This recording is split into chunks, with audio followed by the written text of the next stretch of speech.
अ, अब तक जो मार्च है उसमें काफ़ी सारे केबल थेफ्ट के इंसिडेंसेस मेट्रो में हुए थे। उसी के रिगार्डिंग एक गैंग को दिल्ली पुलिस की मेट्रो यूनिट ने अरेस्ट किया है, और जिसमें आज़ादपुर मेट्रो स्टेशन के 2 cases, Nehru place metro station के 2 cases, Shastri park metro station के 3 केसेस और ओखला विहार का 1 केस जिसमें वर्कआउट हुआ है। और जो गैंग हमने पकड़ा है उसके डिटेल्स इस प्रकार हैं। मोहम्मद अनस सन ऑफ नूरुल अमीन, जिसकी उम्र 21 साल है और श्रम विहार शाहीन बाग का रहने वाला है।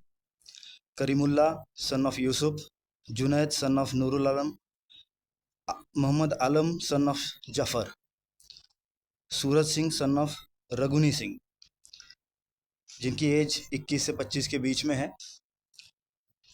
इन लोगों ने इस अलग अलग जगहों पर इस केबल थेफ्ट के इंसिडेंसेस को अंजाम दिया था, जिनमें से अनस, करीमुल्ला और जुनैद को हमने टेक्निकल सर्वेलेंस और ह्यूमन इंटेलिजेंस के आधार पर दिल्ली में अरेस्ट किया था।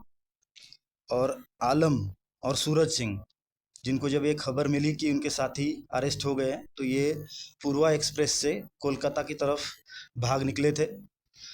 और यहाँ से हमने तुरंत उनके पीछे एक टीम रवाना कर दी थी। साथ ही साथ हमने एसआरपी हावड़ा, जो superintendent of railway police Howrah है, उनसे कोऑर्डिनेट किया था।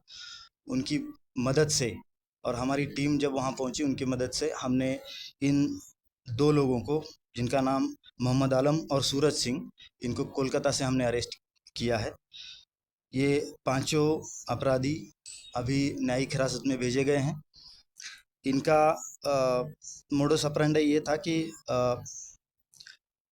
दिन में रेकी करना, कि जिस जगह से आप ट्रैक पे एक्सेस कर पाते हो उस जगहों की रेकी करना, और रात में 1 से 4 के बीच में जब सारे ऑपरेशंस मेट्रो के रुक जाते हैं उस वक्त जाके इस अपने कार्य को अंजाम देना, वहाँ से केबल चुराना, फिर उसके कॉपर वैल्यू की फिर कहीं आगे उसको बेच के उससे पैसा कमाना, ये इनका काम था। इनमें से मोहम्मद जुनैद के ऊपर 4 केसेस पहले से दर्ज हैं और वो अरेस्ट हो चुका है। मोहम्मद आलम पे 1 केस पहले से दर्ज है और सूरज सिंह पे 2 केसेस। मतलब ये इसी काम में लगे हुए हैं, और 2 नए लड़के इन्होंने इस बार और जोड़ लिए, और ये 5 लोगों का गैंग इस तरह से ये मेट्रो के केबल चुराने का काम कर रहा था।